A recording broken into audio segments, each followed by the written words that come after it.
Selamat datang di channel Rumi Topik. Ada baiknya sebelum mendengarkan, posisikan terlebih dahulu tubuh Anda dengan nyaman. Tenangkan perasaan Anda, santai, rileks, dan disertai dengan mengucapkan basmalah. Selamat mendengarkan. A'udzubillahi minasyaitonirrajim. Bismillahirrahmanirrahim. Robbi a'udzubika min hamazati sayatin wa a'udzubika robbi ayahdurun. Robbi shrahli sodri wa yassirli amri wahlul 'uqdatam min lisani yafqahu qawli. Assalamualaikum warahmatullahi wabarakatuh. Alhamdulillahirabbil alamin. Segala puja-puji milik Allah Subhanahu wa taala yang atas rahmat karunia kasih sayangnya hari ini belajar bersama untuk kita sama-sama membuka pikiran dan membuka hati yang senantiasa apapun yang siang hari ini nanti dititipkan, dialirkan, bermanfaat untuk pengetahuan dan kesadaran kita. Salawat serta salam juga kita lupakan, kita sampaikan kepada seluruh Nabi dan Rasul, wabil khusus baginda besar kita Rasulullah Muhammad Sallallahu Alaihi Wasallam, kepada para sahabat-sahabatnya, tabiin, pemuka-pemuka agama, wali-wali Allah, pejuang-pejuang bangsa, dan senantiasa sampai kepada kita sampai akhir zaman. Amin, amin ya Allah ya Rabbal Alamin. Baik, seperti biasa kita hari ini belajar bersama lagi. Kita hari ini lebih berkontemplasi sih sebetulnya ya, kita sama-sama dialog gitu. Jadi saya selalu menggarisbawahi kalau saya kesini tuh bukan mau ceramah, mengajari, bukan mau mentausiahi, tetapi kita sama-sama berefleksi untuk sama-sama bisa merenung lah ya, lebih ke belajar bersama gitu. Baik, sebelum mulai mungkin ada baiknya kita hening dulu sejenak, kita bersyukur kepada Allah, dan kita membacakan doa dengan hati yang terbuka dan penuh dengan keikhlasan. Al-Fatihah. A'udzubillahi minasyaitonirrajim. Bismillahirrahmanirrahim. Alhamdulillahirabbil alamin arrahmanirrahim. Maliki yaumiddin. Iyyaka na'budu wa iyyaka nasta'in. Ihdinas siratal mustaqim. Siratal ladzina an'amta 'alaihim ghairil maghdubi 'alaihim waladdallin. Amin, amin, amin ya Allah ya Rabbal Alamin. Terima kasih Ibu dan Bapak, senantiasa kita sudah bisa hadir utuh di sini saat ini untuk sama-sama belajar, untuk sama-sama membuka pikiran dan hati. Dan hari ini mungkin kita akan bicara tentang topik besarnya mungkin, karena ini juga saya kaitkan dengan ulang tahun gitu ya. Mengulang tahun itu kan bukan hanya nambah usia gitu, bukan hanya nambah angkanya, tetapi tahun itu kaitannya sama waktu, itu kaitannya sama siklus dan waktu hidup gitu. Dimana kalau kita bicara tentang waktu hidup itu pasti berkaitan dengan diri, karena kita mengerti ya Ibu dan Bapak, beda antara menua dan mendewasa gitu. Itu dua hal yang berbeda, karena naiknya umur itu makin tua, tapi makin tua belum tentu makin dewasa, belum tentu. Mungkin kita akan kaitkan dengan apa yang di request gitu, bahwa konteksnya kita akan bicara tentang berkembang gitu ya, dan yang paling esensial lagi adalah bagaimana make a good relationship gitu. Jadi nanti kita akan berelaborasi di inti dari pendewasaan dan relasi sih sebetulnya, karena pendewasaan dan relasi ini nanti akan selaras. Semakin orang dewasa, semakin tingkat relasinya pasti membaik gitu, karena dewasa dan relasi ini nanti akan selaras dan seiring dan bertumbuhnya sama lah gitu intinya. Oke, saya sambil coret-coret boleh ya Ibu Bapak ya. Oke. Pertama mungkin saya mau menggarisbawahi dulu tentang, kalau kita bicara tentang namanya diri gitu ya, kan menarik loh Ibu Bapak dalam perspektif kalau lagi ulang tahun ya. Itu kalau saya ingat-ingat di surat 49 ayat 13 itu ada kata-kata inna akramakum indallahi atqakum. Jadi kalau nanti pas tiup lilin kan suka nyanyi tuh, panjang umurnya serta mulia. Nah, betul ya? Nah, 49:13 ini berbicara tentang manusia yang mulia itu adalah manusia yang takwa gitu. Jadi kalau dalam perspektif Islam, pertambahan usia itu seiring dengan setidaknya ada yang namanya pertambahan ketakwaan. Jadi nanti value kita itu bukan dari angkanya, tetapi dari nilai takwanya gitu. Nah, Sekarang yang menarik adalah, pertanyaan yang mau kita bahas hari ini adalah, kita menjalani yang namanya hidup, tentu saja kita menjalani serangkaian program dan sistem gitu. Jadi kalau dalam perspektif Islam itu selalu ada kata-kata innalillahi wa inna ilaihi rojiun. Semua berasal dari Allah dan akan kembali kepada Allah. Artinya semua sumbernya Dia, dan apapun dalam konteks kembali kepada sumber. Saya mungkin akan mengaitkan kalimat ini bukan dengan kematian, bukan dengan kesulitan, tetapi satu aja. Kalau semua datang dari Allah dan semuanya akan kembali kepada aturannya gitu. Aturan ini nanti saya akan sebut sebagai hukumnya. Maka kalau hidup nggak sesuai dengan hukum hidup, maka kehidupan ini nggak akan selaras dengan kehidupan itu sendiri gitu. Makanya kalau nanti kita mengerti bahwa hidup ini justru adalah belajar setiap saat untuk selaras dengan hukumnya, selaras dengan hidup itu sendiri. Maka saya akan membagi dua dulu, ada hidup, ada drama hidup gitu intinya. Oke ya, Ibu Bapak ya. Jadi kira-kira Ibu Bapak tiap hari hidup atau banyak drama hidup, yang mana Bu Pak? Kan ada dua nih. Jangan-jangan tiap hari kita bukan menikmati hidup, tapi menikmati dramanya. Jangan-jangan kita tidak menghidupi hidup, tapi menghidupi drama hidup. Sehingga, maaf ya, ini saya kaitkan dengan usia nih. Sehingga jangan-jangan usia yang bertambah, drama hidupnya juga yang bertambah gitu. Si hidupnya sendiri jangan-jangan tidak banyak dinikmati, tidak banyak dimengerti, tidak banyak diterima. Sehingga sekali lagi, menua belum tentu, mendewasa itu belum tentu.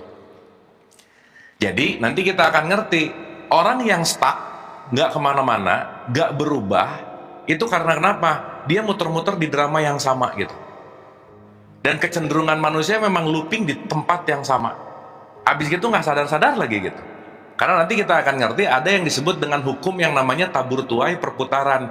Kalau kita menanam hal yang sama, buahnya pasti sama. Nah, kebanyakan orang, maaf nih ya, nanamnya sama, tapi hasilnya pengen beda gitu Bu.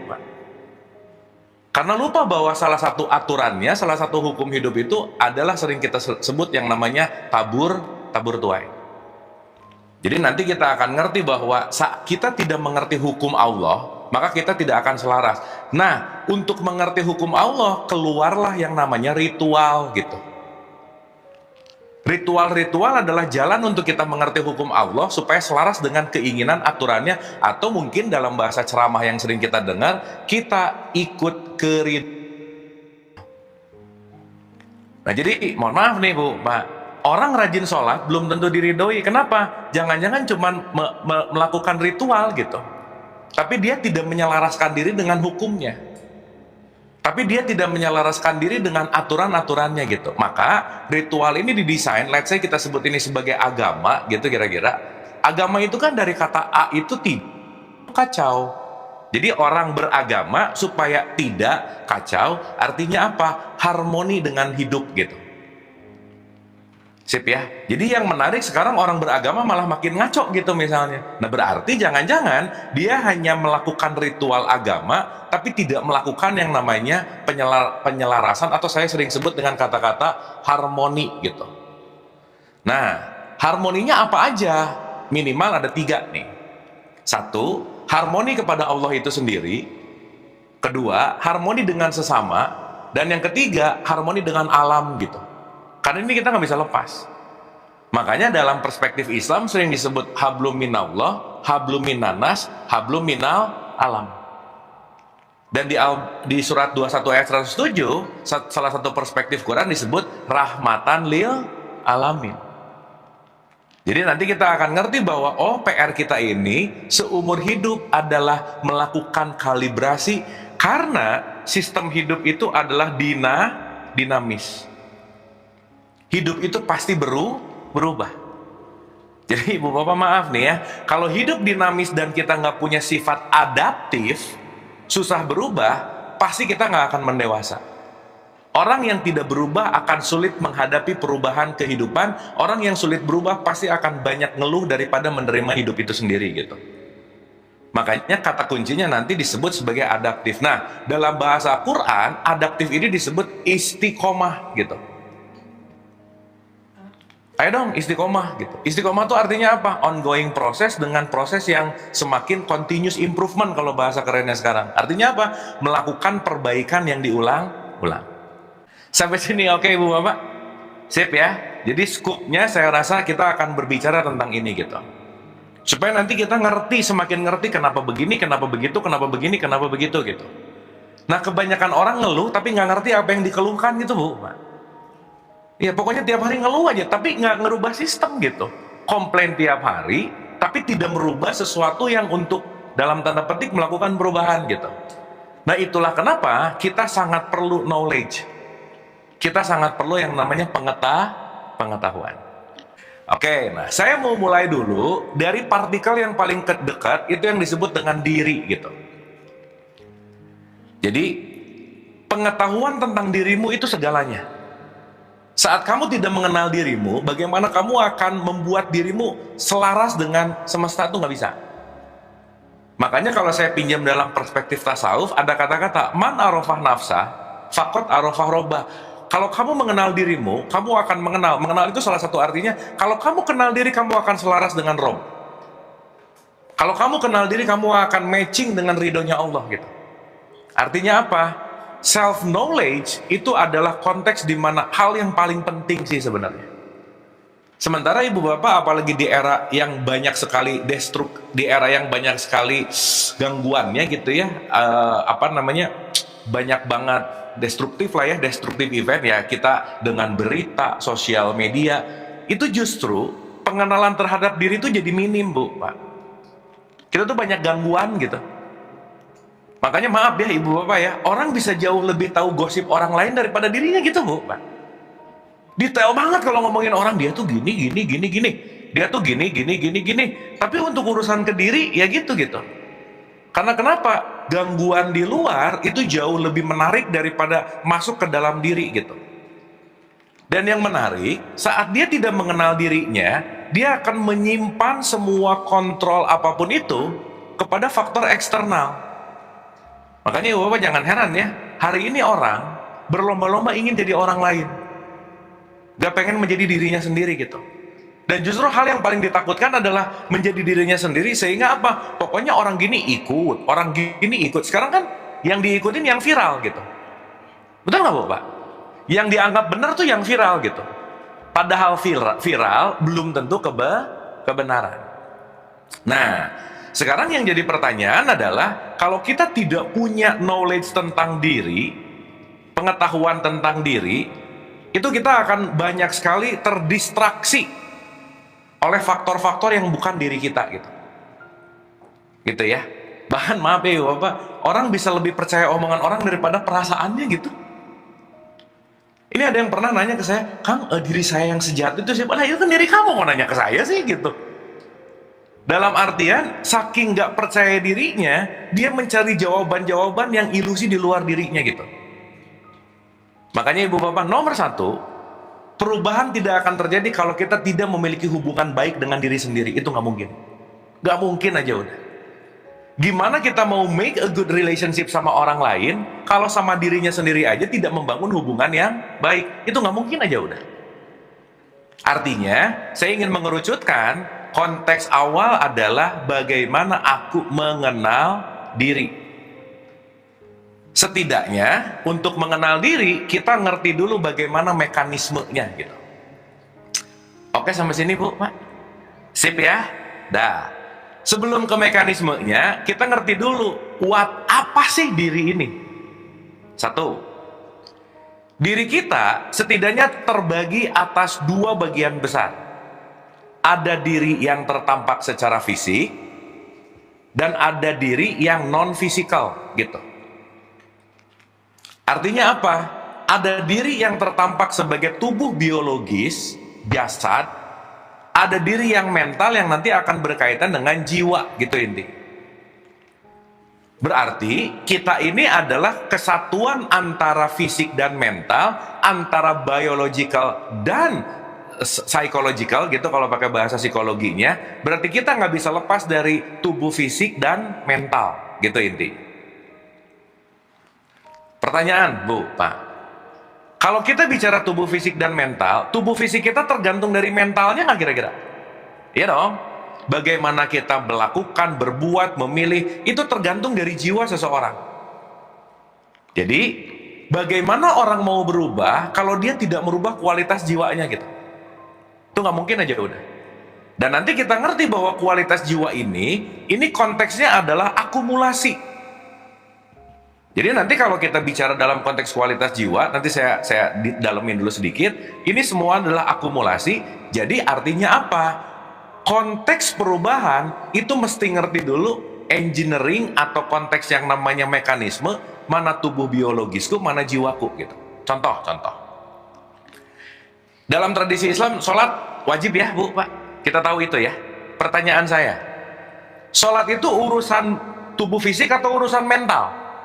Kita disuruh sholat, kira-kira sholat itu meregulasi fisik kita atau mental kita? Hah? Sholat ada gerakannya nggak? Oh berarti fisik oke dong, betul? Tapi sekarang saya tanya, apakah orang yang sholat jiwanya ikut sholat? Belum tentu. Ada nggak orang yang sholat Allahu Akbar, rakaat 2, rakaat 3, ada nggak gitu? Nah, berarti jeraganya sholat, jiwanya enggak gitu. Sip ya? Sehingga dalam pembelajaran agama khususnya dalam tradisi Islam, rata-rata yang diperdalam, yang dipertanyakan urusan-urusan fisikal yang tertampak dalam konteks yang namanya syariat gitu. Ini maaf ya, orang tua banyak banget yang nanya ke anaknya, nah udah sholat atau belum? Oke? Tapi jarang nanya ke anaknya urusan jiwa, nah hari ini happy nggak? Nah hari ini maafin orang nggak? Hari ini perasaan kamu gimana? Nggak peduli. Padahal konteks jiwa ini sangat memengaruhi konteks yang namanya tubuh biologis gitu. Dan kita udah ditakut-takutin, udah didogma, udah didoktrin bahwa sholat wajib, kalau nggak sholat itu dosa, kalau dosa masuk neraka. Jadi rata-rata orang sholat mentalnya mental takut gitu. Betul nggak Bu Pak? Fearness gitu. Sehingga ketika mentalnya takut, mental akan memengaruhi kenyataan. Mental akan memengaruhi realitas hidup kita. Jadi saya mau garis bawahi dulu, tidak merubah mental, tidak merubah hidup, udah gitu aja. Saya nggak usah, jangan pakai kenyataan, nanti panjang ceritanya ya. Nah, hidup aja ya, soalnya nanti kita ke situ. Jadi di sini kita bicara tentang hidup, nasib lah bahasanya. Jadi orang yang tidak merubah mentalnya, dia tidak akan merubah hidupnya. Terbukti orang rajin sholat korupsi Bu Pak. Betul nggak? Ibu mohon maaf ya, ada nggak kira-kira orang yang rajin sholat tapi ngegosipnya juga rajin? Ada nggak? Bisa begitu kan? Berarti konteks yang namanya jasad biological fisik tidak didukung oleh perubahan jiwa, itu tidak akan pernah merubah hidup. Makanya dalam bahasa tasawuf tadi yang disebutkan man arafah nafsa, yang disebutkan penggunaan katanya nafs, bukan jasad. Kulun nafsin zaikatul maut, yang digunakan nafs. Nafs itu wilayah jiwa. Jadi maaf nih ya, sholat fisik dilakukan tanpa jiwa, itu namanya senam Bu Pak. Olahraga namanya. Puasa tanpa jiwa, itu namanya diet. Udah ngurangin makan aja sih gitu. Umroh haji tanpa jiwa, namanya wisata. Maka mau sholat, mau puasa, mau umroh, mau haji, nggak ada ukuran kemuliaan seseorang dilihat dari tubuh fisik, dilihat dari ritualnya, tapi Allah ngelihat inna akramakum indallahi atqakum, yang paling mulia adalah orang yang paling takwa. Berarti kalau kita misalnya mau zikir, mau sholat, mau puasa, mau apapun, semua tuh intinya adalah jalan untuk mengenal diri sih sebenarnya.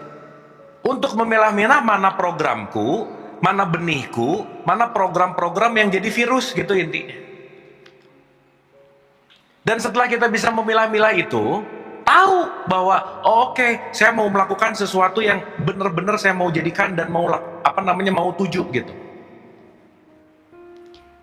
Sehingga satu aja dulu Bu Pak yang perlu kita sadari, bahwa 95-98% yang kita lakukan keseharian nggak sadar. Itu aja dulu, nomor satu. Berarti, dengan tanpa melakukan perubahan kebiasaan lama, sekali lagi, kehidupan baru itu nggak akan pernah selesai aja. Ya, saya kasih contoh lagi berikutnya.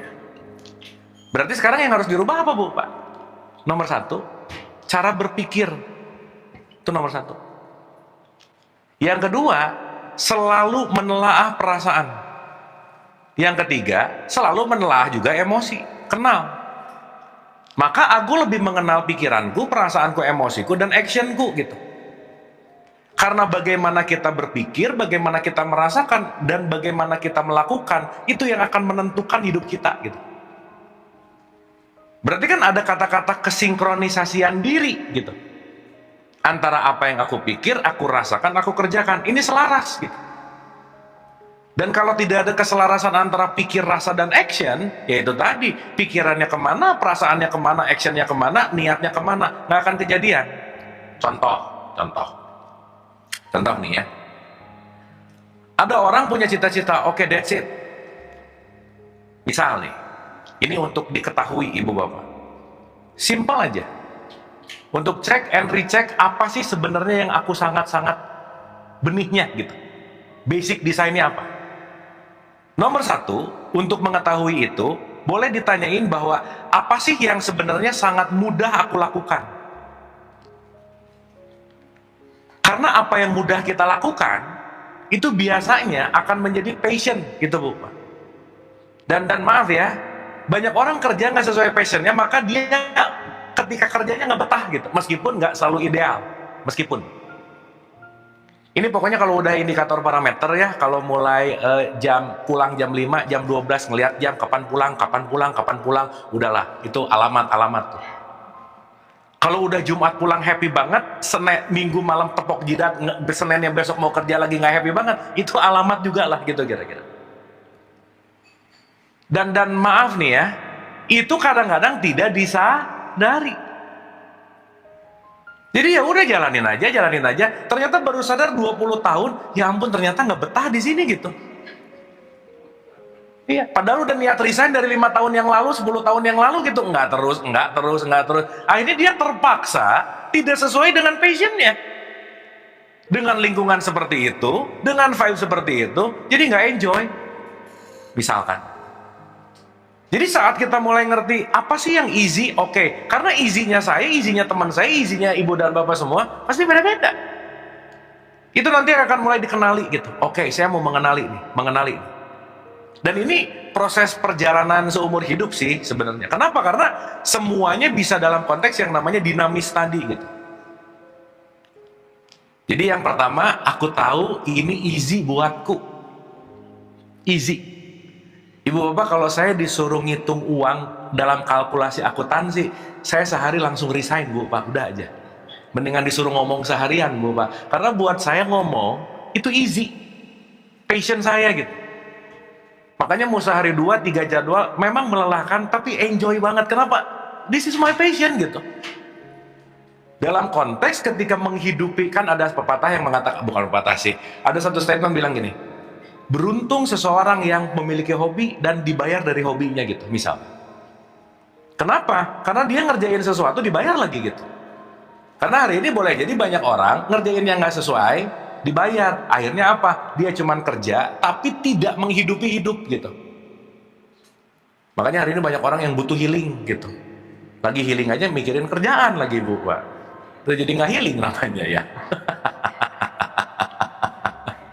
Oke ya. Sip ya. Nanti saya akan tutup dengan 5 penyesalan orang mau mati Bu Pak. Nanti saya mau tutup itu. Ya, saya punya data dari satu buku. Data ini mengatakan bahwa penyesalan terbesar orang ketika dia mau mati itu apa aja, ternyata ada 5 Bu. Nanti saya baca di akhir. Jadi yang pertama, yuk mulai start, sadar apa yang mudah buat aku, easy. Dah aja. Nah yang kedua, sadari apa yang aku lakukan enjoy atau enggak gitu. Ini Bapak maaf ya, orang tua yang nggak ngerti ilmu parenting ini, dia akan ngelesin semuanya, mau enjoy mau enggak, pokoknya les aja gitu. Karena ibu bapaknya dulu pengen jadi pemain piano internasional, nggak kesampaian, anaknya dilesin piano gitu. Meskipun anaknya nggak suka main piano misalnya. Dan ini banyak terjadi. Mohon maaf, ini datanya ada dan banyak terjadi gitu. Contoh lagi, ibu bapaknya dokter, anaknya dipaksa jadi dokter, padahal anaknya pelukis, Bu. Iya, senangnya ngelukis gitu, dipaksa. Gitu. Makanya kenapa nggak sinkronis? Karena kenapa? Antara benih dan program nggak cocok gitu. Sampai sini oke Bu, Pak? Sip ya? Nah, program-program ini kalau dipinjam dalam bahasa Quran, program pakai bahasa Quran namanya setan gitu Bu. Pernah dengar nggak? Yuwas wisufi sudurinas, pernah dengar? Yang membisikkan semua, pernah dengar? Itu kan program kita, waktu mau nge-gym dibisikin, udah minggu depan, ngebisikin nggak tuh? Udah nanti lagi, gitu nggak? Iya, itu jadi program kita. Makanya begitu tahun ya, auzubillahiminah, mikirnya setannya di luar sih Bu, Pak gitu. Duh, setan dari situ-situ, bukan. Ibu pernah ketemu setan nggak sih? Kalau mau ketemu nanti selesai ini ngaca Bu, Pak, ketemu pasti. Setan itu sifat yang menjauhkan kita dari kenyataan, sifat yang menjauhkan kita dari kebenaran, itu namanya setan gitu. Jadi waktu auzubillahiminasyaitonirrajim, bukan setan hus, bukan. Saya berlindung dari kebiasaan lama saya, agar detik ini aku terbebas dari kebiasaan lama dan aku bisa membaru gitu.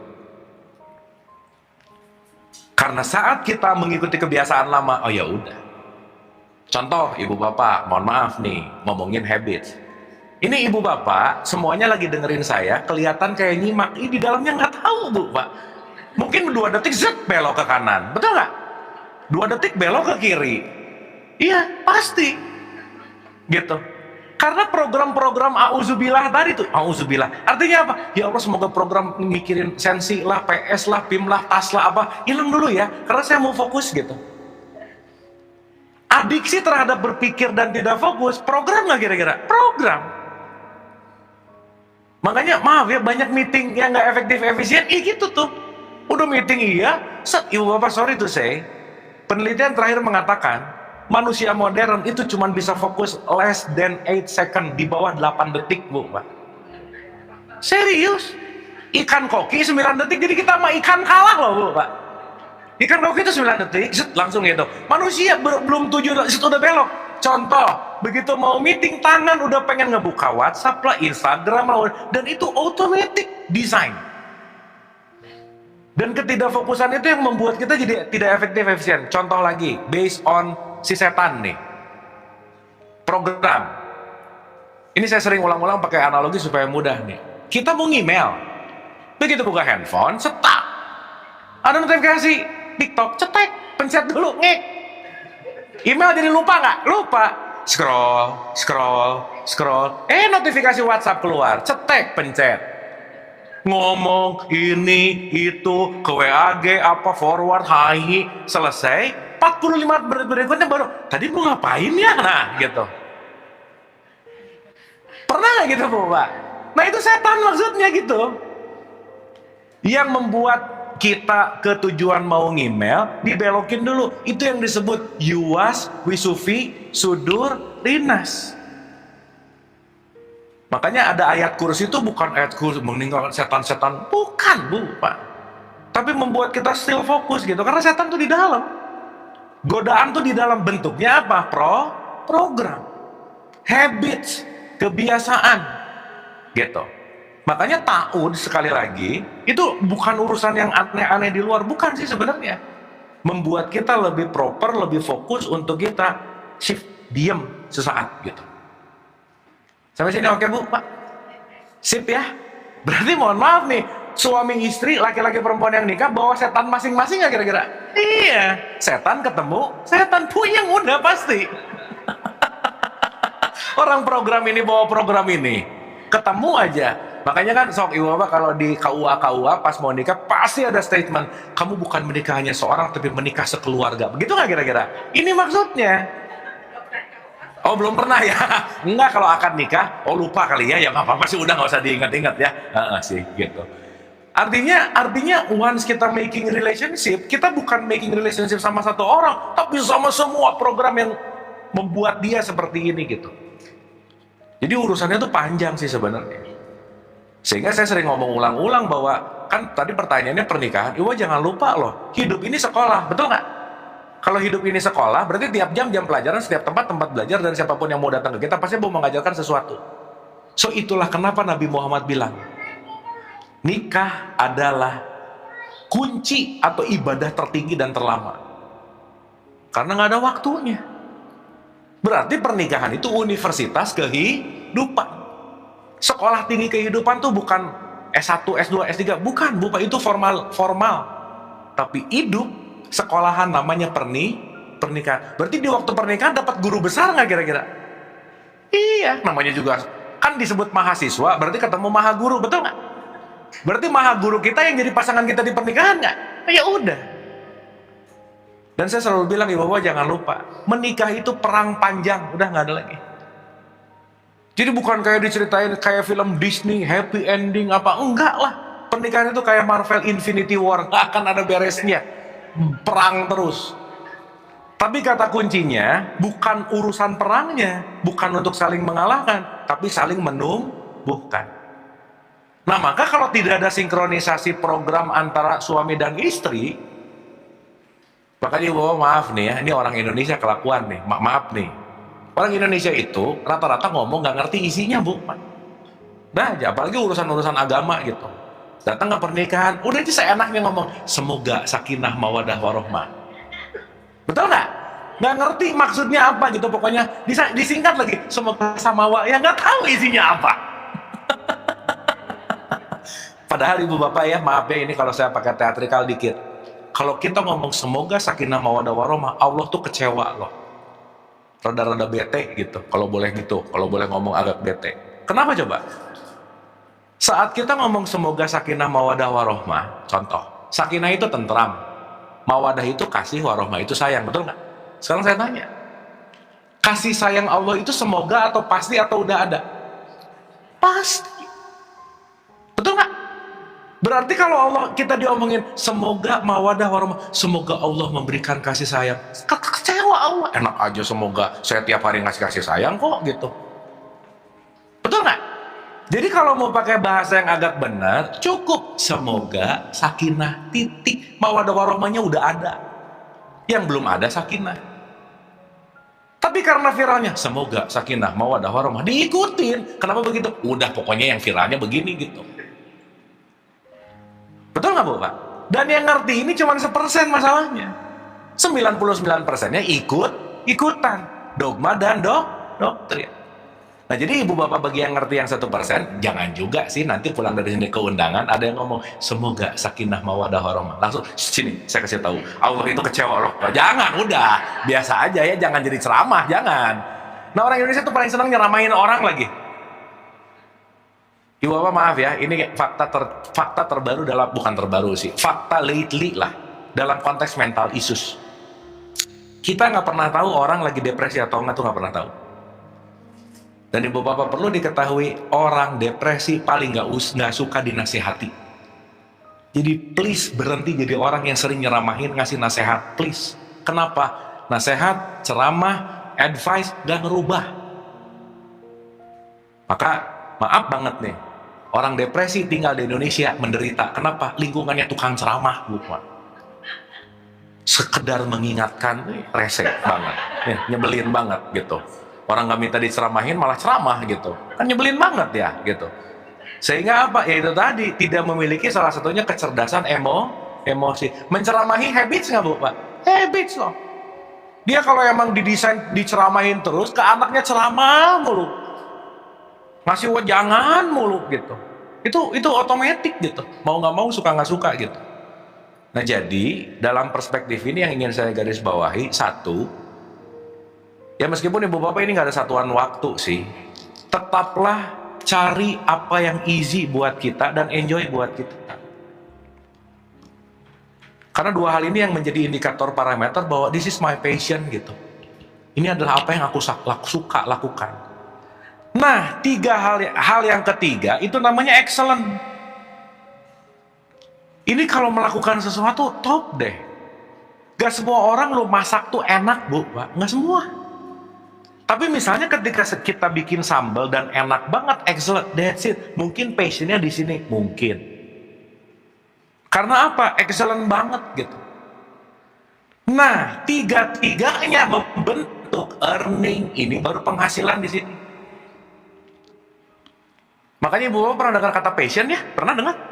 Passion itu dari kata patio, Bu, jangan salah, Pak. Patio itu artinya menderita. Jadi maksudnya menemukan passion itu apa? Meskipun kamu menderita, kamu mau ngerjainnya. Berarti kamu suka banget gitu kira-kira. Meskipun kamu gak nyaman, meskipun kamu intinya begitu ngerjain udah mulai lupa waktu, lupa dalam tanda petik ya. Berarti aku menyatu dengan apa yang aku suka gitu. Meskipun sekali lagi ini tidak berlaku secara ideal, enggak. Tapi jangan lupa untuk tetap dicari atau ditelaah dalam konteks yang namanya si passion ini gitu. Sampai sini oke, Bu, Pak? Sip ya? Oke ya? Makanya Bung Karno tuh selalu bilang, milikilah cita-cita setinggi langit. Cita-cita tuh, waduh Bu, Pak, sesuatu yang sangat dibutuhkan gitu. Kadang-kadang ya Ibu Bapak saya ketemu sama usia-usia 50, 60, ditanya, cita-cita apa? Udah nggak ada cita-cita. Wah, kalau bisa jangan nggak ada cita-cita gitu. Karena salah satu yang membuat kita tetap hope itu adalah cita-cita. Dan jangan lupa Ibu Bapak, hal yang gratis yang kita lupa untuk menuju itu namanya semangat. Semangat tuh gratis loh, nggak bayar. Jadi kalau semangat aja nggak ada, yang gratis aja nggak ada, terus mikirin terus sesuatu yang nggak ada gitu. Oke Bu, Pak? Sip ya? Berarti nanti abis ini tuh mulai menyadari, ya ampun ternyata banyak banget yang saya nggak kenal dari diri saya gitu. Nah, semakin punya kesadaran banyak banget yang tidak dikenal dari dirinya, semakin dia ingin menelaah terus ke dalam dirinya. Dan terus memperbaiki kualitas dirinya gitu. Nah, sekarang kita lihat nih, contoh. Berarti perubahan itu terjadi menuju ke depan. Kita bicara perubahannya ke depan, gitu. Ya, saya mau membagi dulu. Ini kita ada di sini nih. Ada masa lalu, ada masa depan. Move on itu kan ke depan, betul? Orang yang susah move on karena dia terjebak oleh beban masa lalu yang gak pernah selesai, Bu. Jadi gak mungkin orang berubah kalau hidupnya di masa lalu terus gitu, gak mungkin. Contoh, bisa gak ada orang masalahnya 5 tahun yang lalu tapi detik ini masih sakit hati, ada gak yang begitu, Bu? Berarti misalnya sebelah sama orang, even orangnya udah nggak ada, lewat semuanya, tapi masih, aduh kalau dulu ya, gitu aja. Berarti dia lagi hidup di masa lalu. Dan Ibu Bapak maaf ya, program kita, bawaan, rata-rata narik kita ke masa lalu terus. Dan, jadi hidupnya itu banyak menyesal. Akhirnya apa? Saat dia terpenjara dengan masa lalu, bahkan dia sulit hadir di masa sekarang, apalagi dia mau masuk ke masa depan. Berarti harus beda nggak dari masa lalu, Bu, Pak? Iya. Sekali lagi, cara pikirnya, dan bagaimana kita meregulasi pikiran dan perasaan dan emosi gitu. Nah, Ibu dan Bapak, kebanyakan orang, dia menginstal atau dia diam atau dia stay di emosi masa lalu gitu kira-kira. Dan kekurangan, gagal, nggak benar, salah, trauma, emosinya di sini terus. Jadi emosinya tuh ada di masa lalu terus gitu. Dan jangan lupa Ibu Bapak, saat kita mundur ke masa lalu, kebanyakan yang di recall itu konteks yang namanya kecewa gitu. Karena kekecewaan itu yang paling banyak diingat. Gimana Bu? Kecewa. Kebanyakan orang saat memikirkan masa lalu yang diingat kekecewaannya gitu. Rata-rata. Oke? Nah, berarti kalau kita mau memperbaiki ini semua, masa lalu harus dilepasin dulu nggak kira-kira? Jadi nomor satu Bu, Pak, rubahlah emosinya, rubahlah perasaannya, rubahlah pola pikirnya. Karena kalau udah termindset, aku nggak bisa, aku nggak oke, aku nggak bisa, aku nggak oke, nggak bisa aja udah. Berarti masa lalu yang jadi penjara mindset keluar. Kenapa Bu, Pak? Penjara masa lalu itu nggak ada pintunya masalahnya, bisa kapan aja keluar. Cuman nggak mau masalahnya. Kenapa? Udah jadi program. Sampai sini oke Bu, Pak? Berarti mindset harus dirubah nggak kira-kira? Iya. Gimana cara merubah mindset? Satu, banyakin informasi baru. Kenapa? Pemilihan kita tergantung data yang ada di sini nih. Kalau datanya cuma 5, ya udah itu A, B, C, D, E, A, B, C, D, udah aja. Makanya maaf ya, orang yang nggak main jauh itu biasanya nggak punya pemikiran yang jauh juga gitu. Main jauh di sini artinya apa? Membuka paradigma, membuka mindset, membuka pengetahuan, dibuka seluas-luasnya supaya seenggaknya kita punya pilihan baru gitu intinya. Keren gak Nabi Muhammad ketika ngomong belajarlah dari buayan sampai liang lahat gitu. Itu top banget. Artinya apa? Bukalah knowledge seluas-luasnya. Jadi maaf banget nih, orang yang kekurangan pengetahuan, kekurangan data, susah untuk move on pasti, gitu. Dan Ibu Bapak, kita punya hashtag gini, sebanyak-banyak yang kita tahu, lebih banyak yang kita tidak tahu, udah pasti. Jadi alangkah baiknya untuk terus dan tetap mencari tahu. Jadi sekarang pembelajaran. Nah yang kedua, rubahlah kebiasaan, rubahlah sudut pandang. Salah satunya apa? Keyakinan masa lalu nih. Duh, ini yang paling susah Bu. Dari dulu tuh aku yakin gini. Keyakinannya itu belum tentu selaras dengan kenyataan gitu kira-kira. Apalagi maaf nih ya, keyakinan tentang anak durhaka lah, keyakinan tentang ibu yang nggak itu gimana masuk neraka lah. Wah udah tuh, itu sangat membuat program tuh ketakutan banget gitu ya intinya.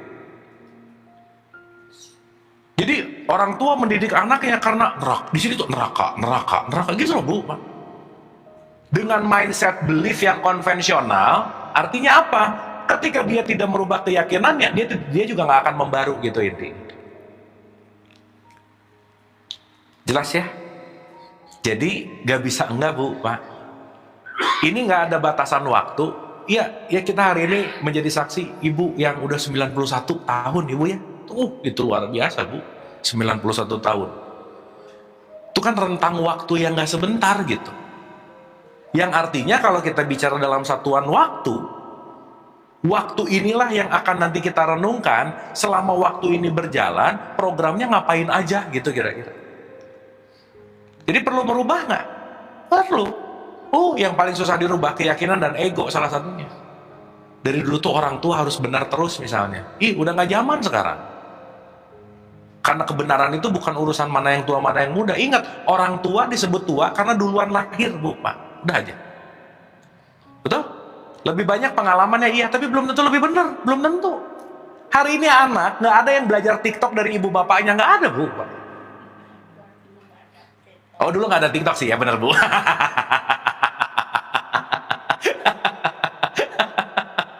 Iya. Sekarang justru malah banyakkan orang tua belajar dari anaknya. Betul nggak, Bu, Pak? Ya, it's changing gitu. Semuanya berubah gitu kira-kira. Jadi kata kuncinya kalau kita tidak mau berubah, kalau kita dalam tanda petik kolot, dalam tanda petik, kalau kita dalam tanda petik tidak open mind, ya akan sulit untuk kita masuk ke dunia yang namanya move on gitu inti. Berarti tingkat baper dikurangi misalnya, tingkat gengsi diturunin misalnya, tingkat pembelajaran bersamanya ditingkatkan, dan nanti kita ngerti bahwa segala bentuk apapun yang terjadi, kata kuncinya adalah adaptasi. Dan Ibu Bapak, ini juga perlu diulang-ulang, tidak ada yang fix dalam kehidupan tuh nggak ada. Jadi berarti penerimaan perbedaan nggak harus sama. Makanya kalau kita ngomongin dalam relationship, Bu, Pak, Hal yang paling menakutkan ketika ada kata-kata I will always love you. Itu pret banget aja udah lah gitu. Itu bullshit lah gitu. Itu nggak akan terjadi lah. Kenapa? Nggak ada kata always tuh nggak ada. Tidak ada kata ideal tuh nggak ada. Nggak ada kata harus tuh nggak ada gitu. Segala bentuknya adalah terjadi dalam konteks yang namanya dinamis. So, untuk kita bisa nanti lebih berdialog, berdiskusi, udah jam 3 lagi ya, nggak kerasa. Saya rasa mudah-mudahan ini menjadi pengantar kita untuk kita bisa berdialog. Dapat sesuatu Ibu Bapak dari bahasan ini? Ya, semoga bahasan-bahasan ini lebih menyadari seenggaknya Ibu Bapak, aku sadar bahwa aku ini program lama gitu. Ayo membaru gitu. Dan untuk membaru dari program lama memang nggak mudah, Bu. Artinya apa? Coba cari pikiran yang berbeda, pilihan yang berbeda. Jangan milih itu mulu. Kalau ke restoran tiap-tiap milih es teh tawar, udah coba ganti yang lain, Bu, Pak. Jangan es teh tawar mulu gitu. Matcha, di depannya pakai air jadi air matcha. Gitu. Menu banyak, ujungnya nasi goreng gitu. Udah coba ganti yang beda gitu. Karena dengan ganti yang beda, dengan sesuatu yang berbeda, kita akan melakukan hal yang berbeda juga gitu. Itu sih poinnya. Karena kalau kita tidak melakukan perubahan, tidak melakukan perbedaan, kita akan ditarik terus oleh kesamaan-kesamaan program masa lalu gitu. Jelas ya, Bu, Pak? Nah, yang ingin ditekankan di sini, ingat, berarti semua problem hidup bukan ada di luar tapi di programnya. Jadi kita punya mindset, jangan nyalahin siapa-siapa. Jangan ngerendahin, ngejudge siapa-siapa. Kenapa? Semuanya tentang programku. Dan Ibu Bapak, maaf banget, nggak ada yang bisa ngerubah program kita kecuali diri sendiri, titik. Nggak bisa datang, rubahin dong program saya. Nggak bisa, Bu. Itu nggak bisa diwakilkan. Semuanya hanya bisa diusahakan. Jadi, kata kuncinya, perubahan program adalah latihan, terutama latihan di wilayah-wilayah emosi. Lebih banyak memaklumi, lebih banyak memaafkan, lebih banyak mengerti daripada menilai, dan sadar bahwa apapun yang terjadi di luar tergantung program saya yang di dalam gitu. Jadi kalau program di dalamnya lagi chaos, di luar kelihatan chaos, Bu, Pak. Jadi jangan salah begitu kita ngelihat contoh berpasangan, Bu, Pak. Nih, ngomongin relationship terakhir ya. Orang menyangka ketika si A ketemu si B, dia ngelihat satu sama lain. Kamu gini, kamu gini. Enggak, Bu. Setiap orang ngelihat programnya, dia juga ngelihat programnya ketemu. Jadi Ibu Bapak kalau kita ngelihat kejelekan di orang lain, jeleknya bukan di dia, di sini. Jadi kalau misalnya nih ya, teko isinya teh, keluar teh, teko isinya kopi, keluar kopi. Berarti yang kita keluarin datang dari luar atau datang dari dalam? Dari dalam. Berarti begitu Ibu Bapak ketemu orang, cerewet banget, itu artinya apa? Gua banget, gitu Bu, Pak. Nyebelin banget, gua banget. Kenapa? Cerewet, nyebelin, penilaian semua bukan dari dia, tapi dari sini gitu. Nah, pernikahan adalah tempat di mana pembelajaran untuk mengenal diri yang terbaik, Bu, Pak. Kenapa? Karena kita dikasih pelatih yang terbaik dalam hidup gitu. Namanya pasangan. Makanya kalau dalam konteks spiritualitas, guru terbaik itu bukan ada di Hawaii, di Bali. Bukan, Bu, Pak. Guru terbaik itu di rumah semuanya. Orang-orang terdekat kita. Jadi itu guru yang terbaik yang akan membuat kita lebih sabar, lebih ikhlas, lebih legowo. Pasti orang-orang terdekat. Maka semua problem juga terjadi dari orang-orang yang terdekat. Jadi kalau sekarang kita punya masalah sama orang-orang terdekat, ya udah, itu adalah bagian dari proses ini semua. Gitu. Sip ya, Bu? Jadi semakin kita belajar, semakin ngerti mekanisme diri, semakin ngerti, oh perasaannya gini, oh emosinya gini, oh ini dari memori, oh ini masa lalu, dan seterusnya. Ini nanti kita bisa bikin panjang lebar gitu, tapi poin pentingnya, sibukkanlah diri untuk mengenal diri, gitu ini. Lebih mawas terhadap pilihan. Dengan cara apa? Coba belajar diam dulu sebelum memutuskan misalnya. Coba baca ulang sekali lagi sebelum pencet send atau posting misalnya. dicek lagi, diulang lagi, jeda dulu, dicek lagi, diulang. Mau ngomong, diem dulu, mikir, ini oke nggak, ini cocok nggak, dah. Sehingga kita nggak terjebak oleh yang namanya reaktif gitu. Dan kalau itu nggak dilatih, nggak bisa Bu. Nggak akan ada yang berubah kecuali kita mau latihan. Oke, Ibu Bapak, sip ya, dapat sesuatu. Oke, saya rasa ini pengantar kita, pemanasannya lah gitu kira-kira. Dan mudah-mudahan dengan mulai lebih relate sama ini, lebih menyadari ini, lebih menyadari bahwa ada sebab akibat, bahwa apapun yang di luar adalah diakibatkan oleh yang di dalam. Kita jauh lebih kontemplasi ke dalam daripada ngejudge dan menilai keluar gitu. Saya rasa sementara itu dulu. Mungkin ada dialog atau ada pertanyaan, silakan. Iya, mangga Bu. Pakai ini Bu, biar kedengaran. Saya mau nanya soal program yang kita sudah peroleh.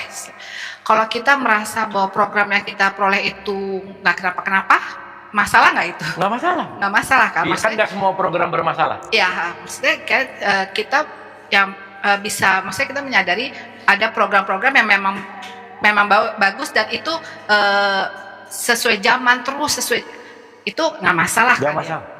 Kecuali yang bertentangan dengan zaman yang sekarang, maksudnya. Okay. Misalnya program rajin membaca, Bu. Iya, iya. Sekarang kan jadi nggak rajin membaca. Nah, gitu. Berarti kan program yang Bagus. Betul. Gitu. Dan itu jangan dihilangin. Gitu.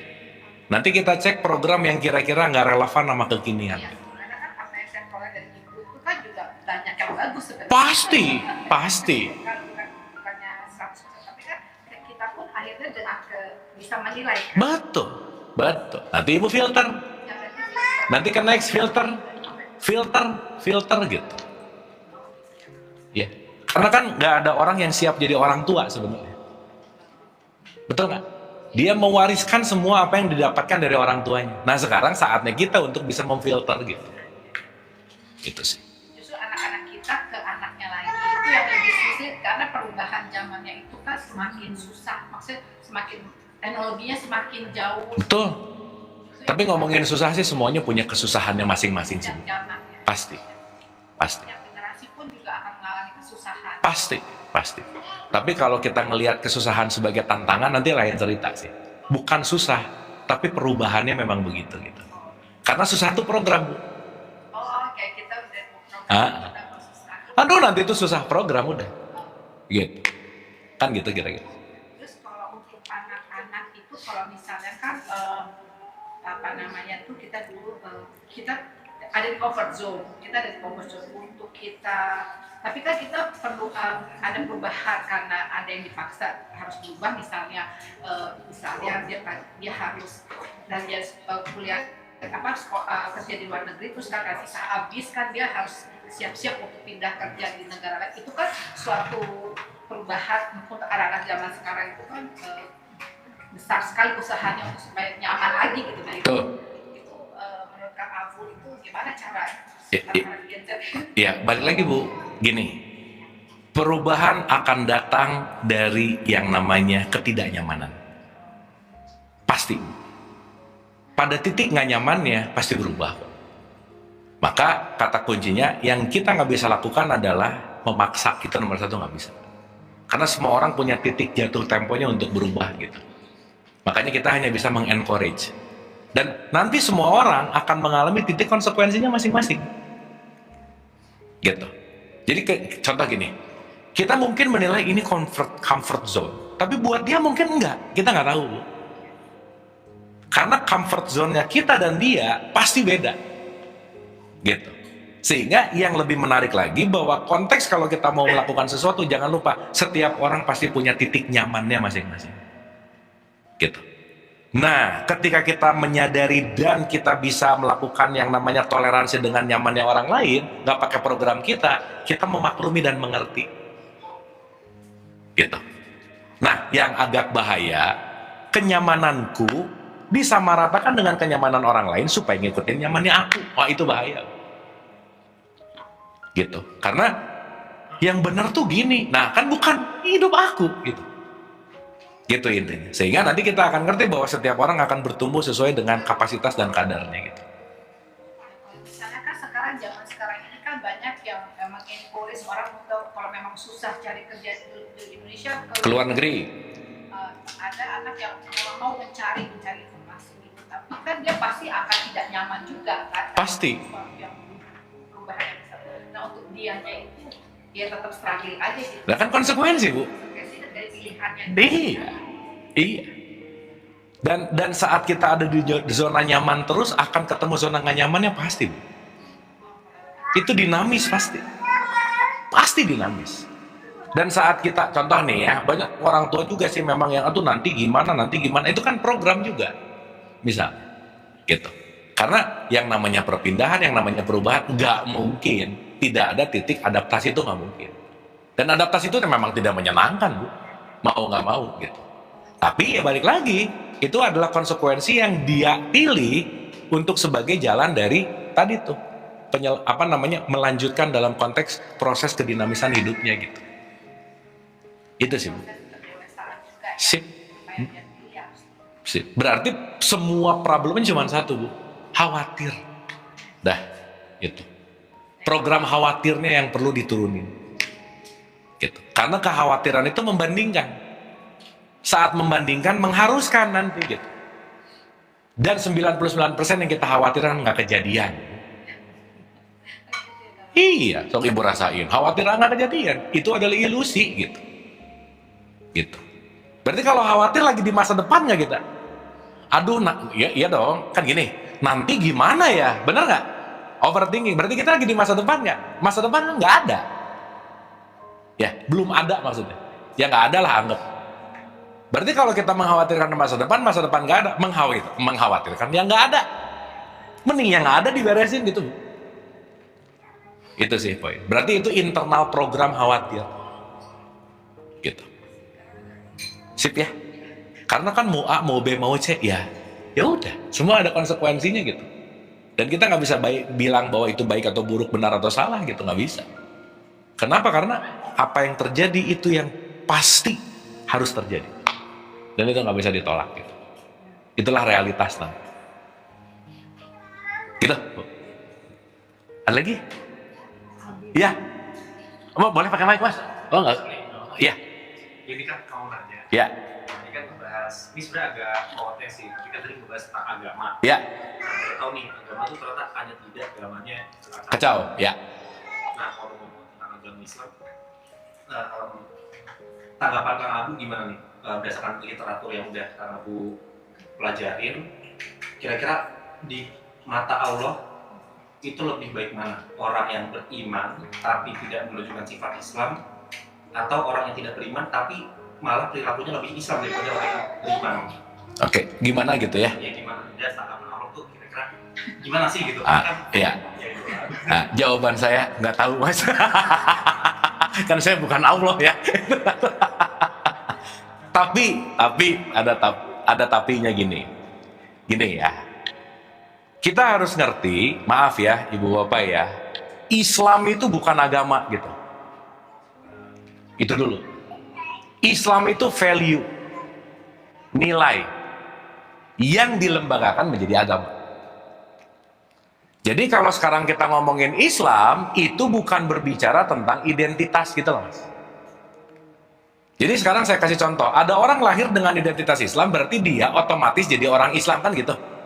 Pertanyaannya, apakah dia Islami? Belum tentu. Belum tentu. Karena kalau kita ngelihat dan pinjam dari perspektifnya Quran, Allah melihat bukan identitasmu, tapi sikap, akhlak, perilaku, dan bagaimana kamu selaras dengan hukum semesta gitu misalnya.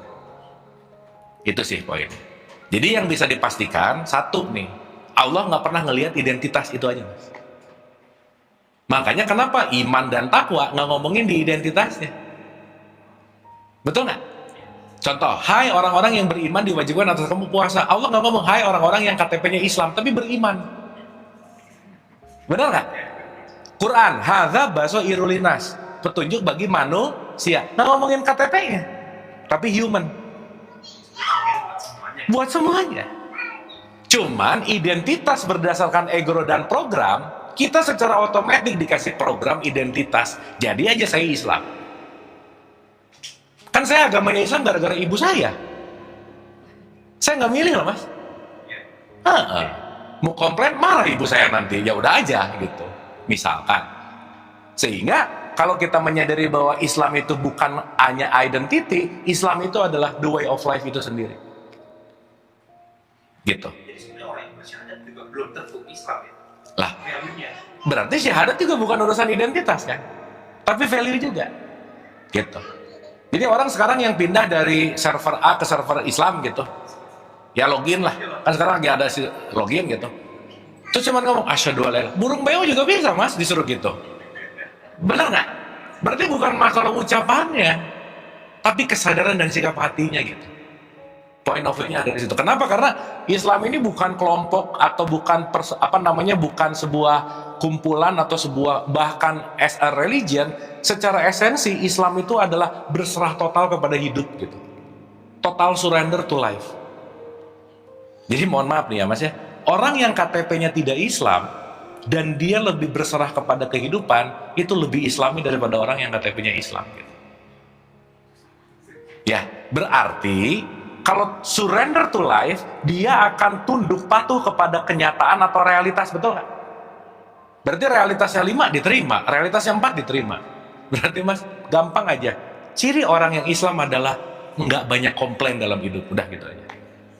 Berarti kalau banyak komplain, dapatnya 5 pengennya 7 komplain, dapatnya 7 pengennya 20 komplain. Nggak Islam dong. Karena Islam itu terletak pada berserah total kepada apapun yang konteksnya menjadi realitas atau kenyataan gitu. Itu sih poinnya. Ya. Nabi Adam sholat nggak sekarang? Gini, ya sholat itu terhubung mas. Ini tuh gerakan sholat. Ya, sholat itu connected. Dan Nabi Adam, kita mau berbicara, ada simbol, ada fungsi. Adam itu nggak ngomongin simbolnya, tapi functioning. Jadi nanti kita perlu bedain mana orang dan manusia. Jadi Adam ini orang pertama atau manusia pertama, itu dua hal yang berbeda gitu. Sehingga nanti kita akan ngerti bahwa Adam itu bukan berbicara tentang as a person. Sama kayak Muhammad. Muhammad bukan as a person. Karena secara person, Muhammad namanya Ahmad gitu. Muhammad itu gelar. Adam juga bukan ngomongin bapak-bapak yang namanya Adam ketemu ibu-ibu yang namanya Hawa, kawin, jadilah kita. Ya nggak gitu kali, itu mah pelajaran TK lah gitu kira-kira. Tapi anyway, in short, kalau tadi bicara bahwa tidak ada yang tidak sholat dalam hidup ini, karena semuanya connected kepada sumber. Cuman yang menyadari atau tidak gitu. Nah, dalam tradisi Islam sholatnya 5 kali secara ritual. Dalam tradisi yang lain sholatnya gimana? Sholatnya gimana? Makanya di surat 24 ayat 41 mas, bahkan burung yang mengepakkan sayap sholatnya dia ke Allah gitu. Berarti itu adalah bagaimana terkonektednya makhluk kepada Tuhannya, kepada Kholiknya gitu. Gitu intinya. Sip ya. Jadi kalau tadi pertanyaannya sholat atau enggak, saya juga nggak ketemu mas.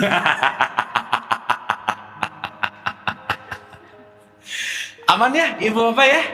Kita udah asar. Dapat sesuatu ini obrolan ini? Dapat ya, mudah-mudahan.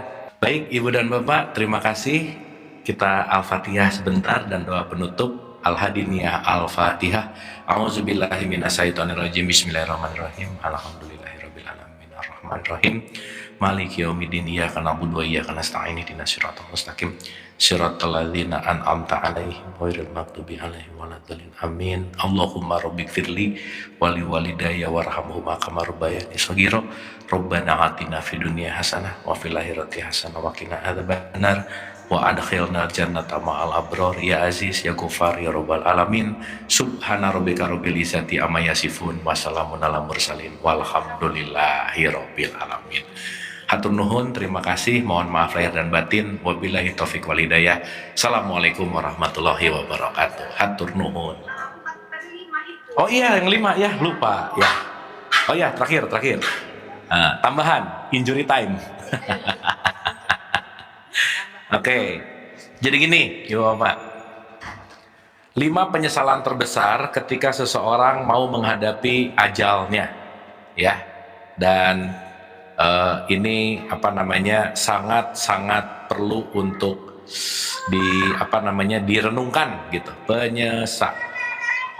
Ya, jadi gini. Ini diambil dari satu buku dan ini perawat yang membuat penelitiannya.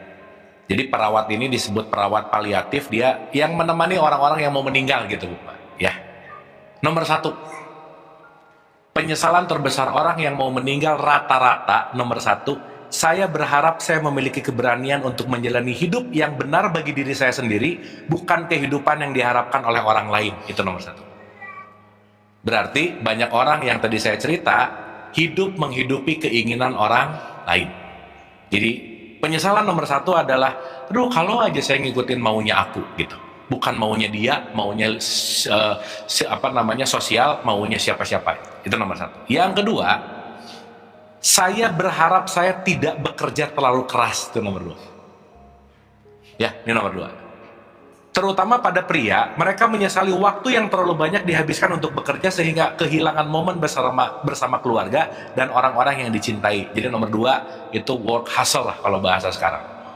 Yang ketiga, saya berharap saya memiliki keberanian untuk mengungkapkan perasaan saya. Itu nomor 3. Jadi banyak orang yang dishonesty feeling, susah mengungkapkan perasaan, dan banyak yang menyesal ketika udah mau mati baru, tahu gitu saya ngikutin perasaan saya gitu.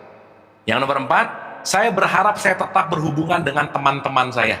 Make a good relationship. Itu nomor 4. Nah, nomor 5, ini yang paling tinggi, yang paling banyak terjadi adalah saya berharap saya mengizinkan diri saya untuk lebih bahagia. Bahagia.